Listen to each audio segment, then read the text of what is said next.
ये कपटी दुष्ट इतना बड़ा दुस्साहस कर रहे हैं। अरे साहस है तो अकेले युद्ध करो ना मेरी माँ से। शांत हो जाइए भैया। संसार की समस्त शक्ति उन्हीं से उत्पन्न होकर उन्हीं में समाहित होती है, क्योंकि देवी आदि शक्ति है वो, जगत जननी है वो।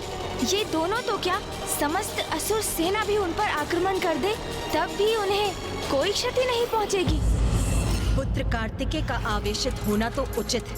जो न्याय प्रिय है उसके समक्ष कोई अन्यायपूर्ण आचरण करे तो उसका क्रोध अवश्य जागृत होगा, और फिर जब ये दुष्टता उसकी माँ पर केंद्रित हो तब वो स्वयं को कैसे शांत रखे।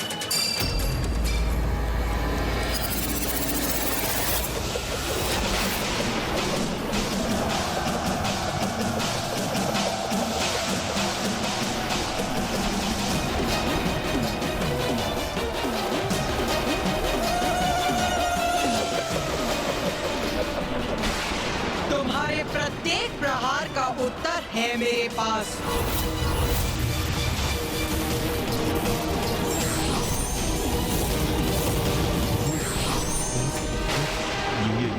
ये क्या भ्रातामुंड, ये तो अभी तक एक ही थी। हाँ भ्राताचंड, किंतु ये अभी 4 हो गई है। चंडमुंड देखो, अपने प्रहार को व्यर्थ जाते देखो और अपने जीवन की क्षणों की उल्टी गणना करना प्रारंभ करो।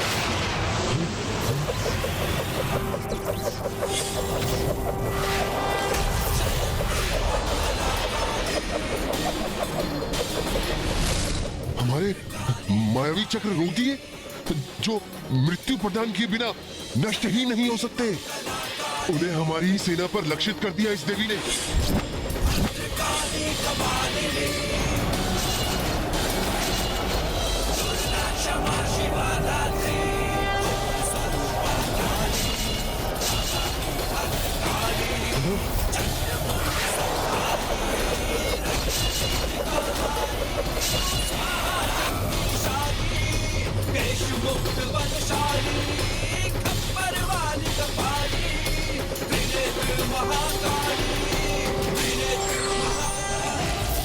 बस इतनी ही शक्ति है तुम दोनों में। यही थे तुम्हारे सबसे शक्तिशाली आयुध शस्त्र। माँ ने सर्वथा उचित किया। इनके चक्रों से ही इनके सारे असुरों का वध कर दिया। असुरों का तो स्वभाव ही ऐसा है भैया। सत्य यदि उनके समक्ष आकर स्वयं कहे कि वो सत्य है, तब भी उस पर विश्वास नहीं करेंगे ये। उसे भी अपनी अहंकार की कालिमा से ढकने का प्रयास करेंगे ये, और जिसका परिणाम सदा इनका विनाश ही होगा। माता ने तो ये प्रहार बड़ी ही सरलता से डाल दी, किंतु मैं निश्चित तभी होगा जब माता इन दोनों भ्राताओं चंड और मुंड का वध करेंगे। भ्रातामुंड, हाँ भ्राता।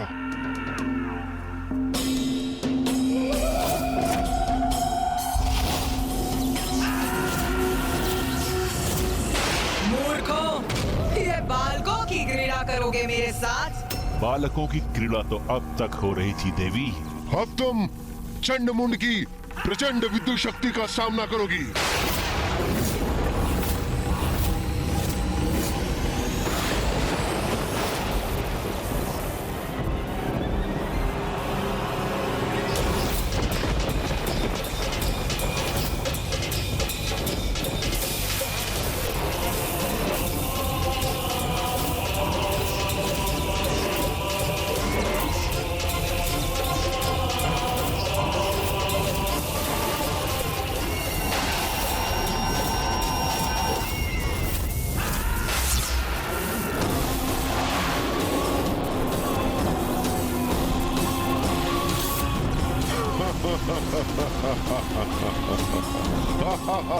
अपना चाल भूलेंगे मेरे चारों ओर। शीघ्र इनका ये भ्रम भी भंग होगा। अभी हमारी वास्तविक शक्ति से परिचित कहाँ हो देवी?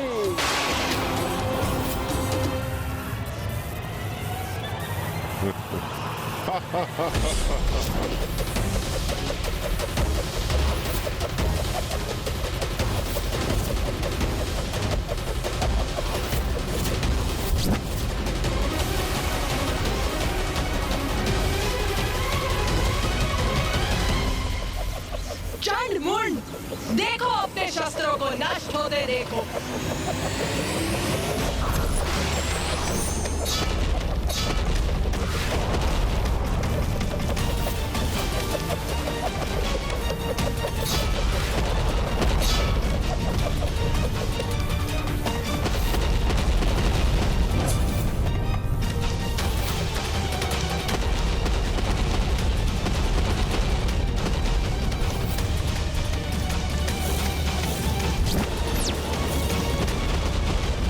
अपनी गति बढ़ाइए भ्राता मुंड। ठीक है भ्राता।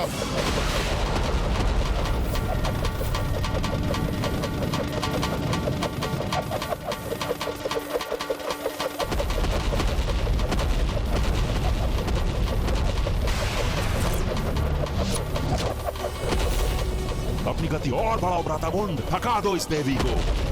भ्राता चंड, उचित सुझाव है तुम्हारा। लो, मैंने और तेज कर दी अपनी गति।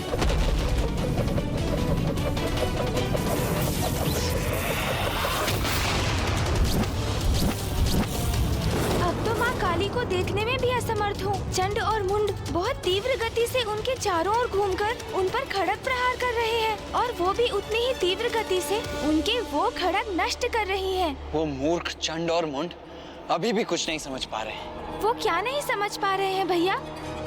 यही गणेश कि माँ तो इन दोनों के साथ क्रीड़ा कर रही है, जिसके उपरांत जितनी तीव्रता से माँ का क्रोध जागृत होगा उतनी ही अधिक दुर्दशा होगी इन दोनों की।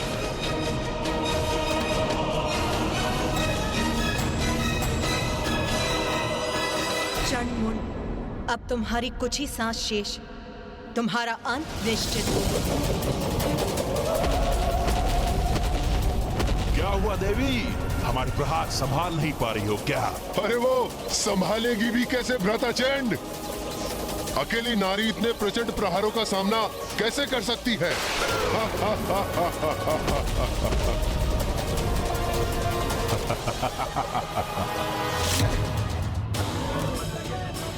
क्या था जो देव नहीं कर पाए? क्या थी उनकी लाचारी? क्यों उनकी लाज बचाने जागी उनके अंदर की नारी? देखिए, हम तो अनंत काल तक इसी प्रकार प्रहार कर सकते हैं, पर तुम अवश्य थक जाओगी। तुम्हारे कोमल कोमल हाथ उठने से मना कर देंगे, तब तुम अपना शीश झुकाने में विवश हो जाओगी। तुम पर अनेकों प्रहार कर तुम्हें छत विछत कर देंगे। हाँ, फिर हम अपना समस्त ध्यान उस देवी कौशिकी पर केंद्रित करेंगे। इतने अपमानजनक शब्द मेरे और देवी कौशिकी के प्रति। इन दोनों की दुष्टता चरम पर पहुंचकर मेरे क्रोध में वृद्धि कर रही। किंतु तुम चिंता मत करो, देवी कौशिकी के साथ हम ऐसा भयंकर व्यवहार नहीं करेंगे। हाँ, उस सुंदर देवी को खींचते हुए अवश्य ले जाएंगे, किंतु अत्यंत प्रेम के साथ। शुंभ के लिए नहीं, उसे अपने लिए लेके जाएंगे। बस अब प्रतीत होता है अपने इन दुर्वचनों से अपने भाग्य के पट बंद कर लिए हैं इन दोनों ने। अब तो एक ही घटना शेष है इनके जीवन में, इनकी मृत्यु। इनकी मृत्यु। अब इन दोनों के पापों की गागर भर चुकी।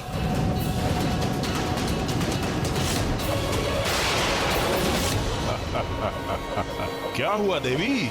हाथ क्यों झुका लिए? क्या अपनी पराजय स्वीकार कर ली क्या? हमारा अंत करोगी, यही कहा था ना तुमने? अब देखो, हम करेंगे तुम्हारा अंत।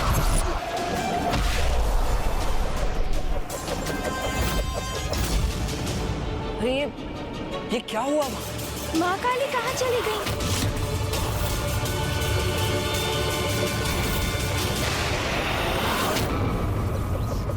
भ्राता मुंड, वहाँ कुछ घटित हुआ है। हाँ भ्राता चंड, वो देवी अब दिखाई नहीं दे रही है। हमें थोड़ा ध्यान से देखना चाहिए।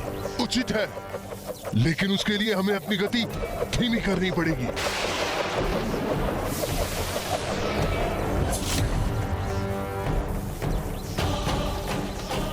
भ्राता मुंड, वो देवी कहाँ चली गई? लगता है भाग गई।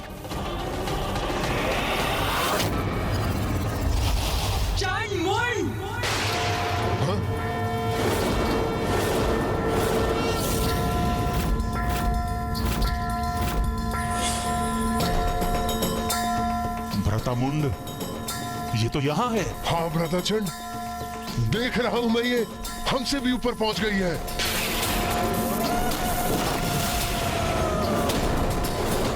भागना तो अब तुम्हें चाहिए मूर्खों।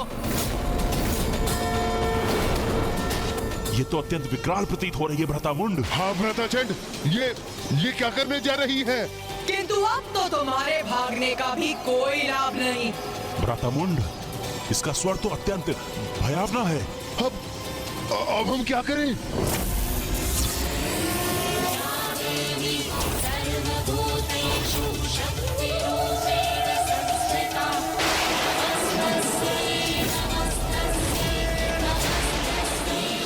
मैंने कहा था ना, अंततः माँ इनकी बड़ी दुर्दशा करेंगी। अरे ये क्या कर रही हो तुम देवी? मुक्त करो मुझे।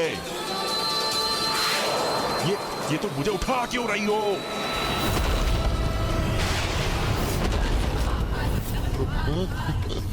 क्यों उठा रही हो मुझे? क्या करोगी मेरे साथ? छोड़ो मुझे। मेरा तो मन था कि माँ विद्युत रेखाओं को एक सूत्र में गूंथ दे। चंड और मुंड को एक दूसरे से टकराते देख बहुत आनंद आएगा मुझे।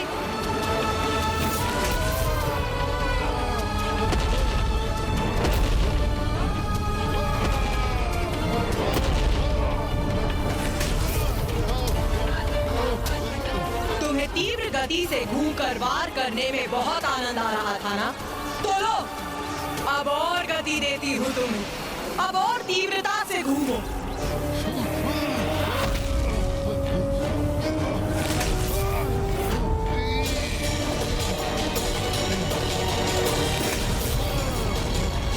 प्रतीत होता है माँ को तुम्हारा सुझाव भा गया है गणेश। माँ ने दोनों रेखाओं को इस प्रकार एक साथ गूंथ दिया है, जैसे प्रतीत होता है किसी के केशों की चोटी। हाँ भैया।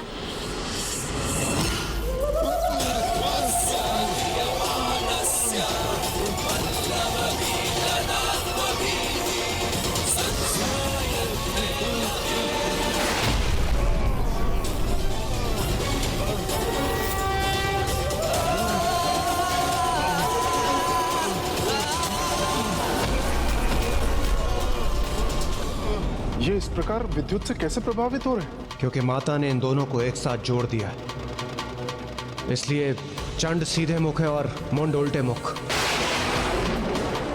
विपरीत विद्युत ऊर्जाओं के एक साथ आने से विद्युत ऊर्जा के प्रवाह में एक तरात्म स्थापित हो गया है और ये विद्युत भली भांति निरंतर प्रवाहित होती रहेगी और ये दोनों भी इसी प्रकार अपनी ही ऊर्जा से प्रभावित होते रहेंगे।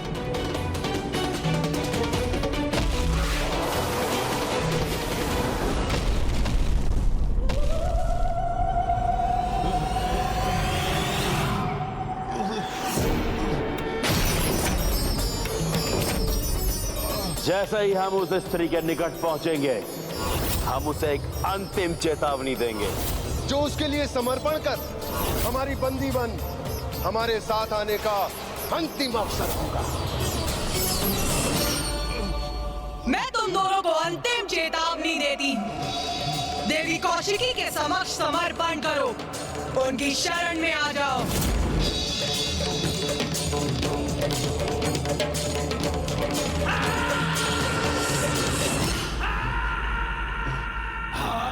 क्षमा मांगे, समर्पण करें, वो भी हम। वो भी एक नारी से? हमसे तो क्षमा अब तुम मांगोगी।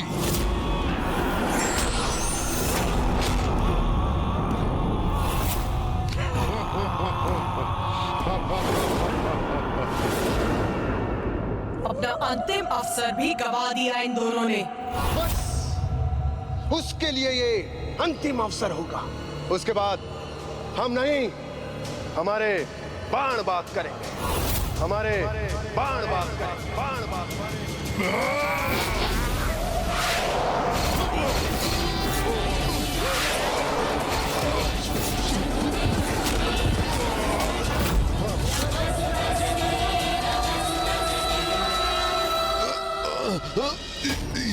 ये क्या कर दिया देवी?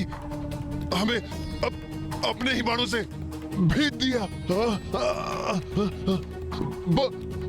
बहुत पीड़ा हो रही है। उस पर बाणों की ऐसी बौछार करेंगे कि वो उनसे आहत होकर लहूलुहान हो जाएगी। वो चीत्कार करेगी, हमारे बाणों के बंधन से मुक्त होने के लिए समस्त प्रयास करेगी।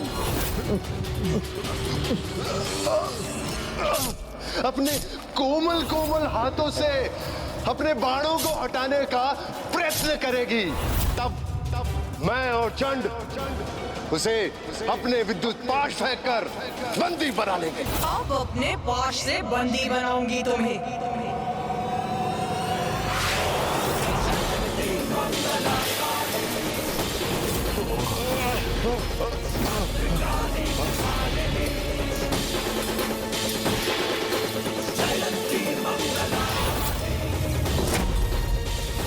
अरे ये पाश तो हमें और कष्ट दे रहा है, हमारे घाव बढ़ा रहा है।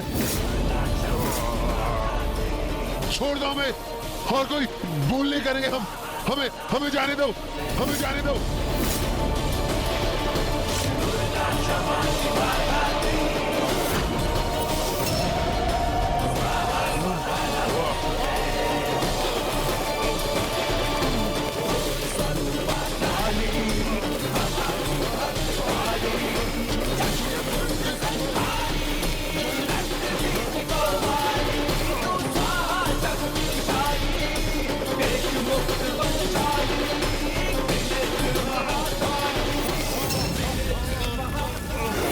भारी बेड़ियों में बंधी अपने पैरों पर हमारे साथ चलकर यहां तक आएगी।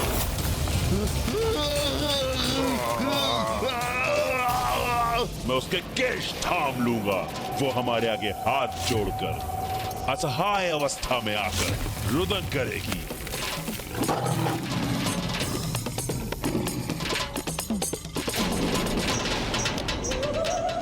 फिर उसे भारी बेड़ियों में बांधकर खींचते हुए आपके समक्ष ले आएंगे।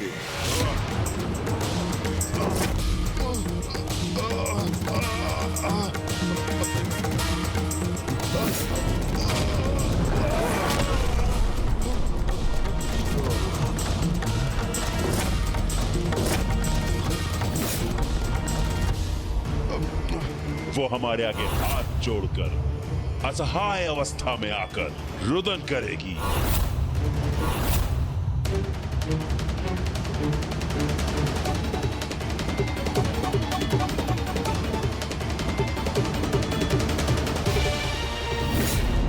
नारी शक्ति को दुत्कारते थे ना तुम, किंतु देखा कैसे एक नारी ने ये दुर्दशा की है तुम्हारी। किंतु तुम तो क्षमा योग्य भी नहीं।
उसके अहंकार को खंडित करते हुए हम उसे इस राज्यसभा में लेकर आएंगे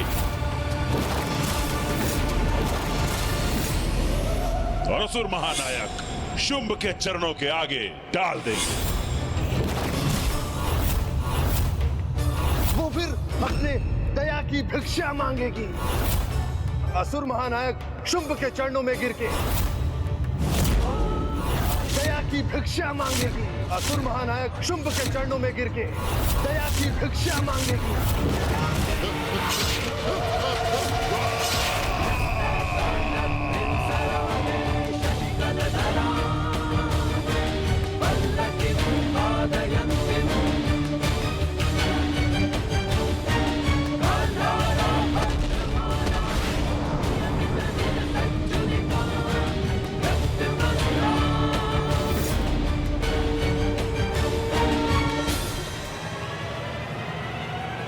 देवी काली, तुमने चंड मुंड का वध किया है, इसलिए आज से तुम संसार में देवी चामुंडा के नाम से भी जानी जाओगी और समस्त संसार देवी चामुंडा की पूजा करेगा।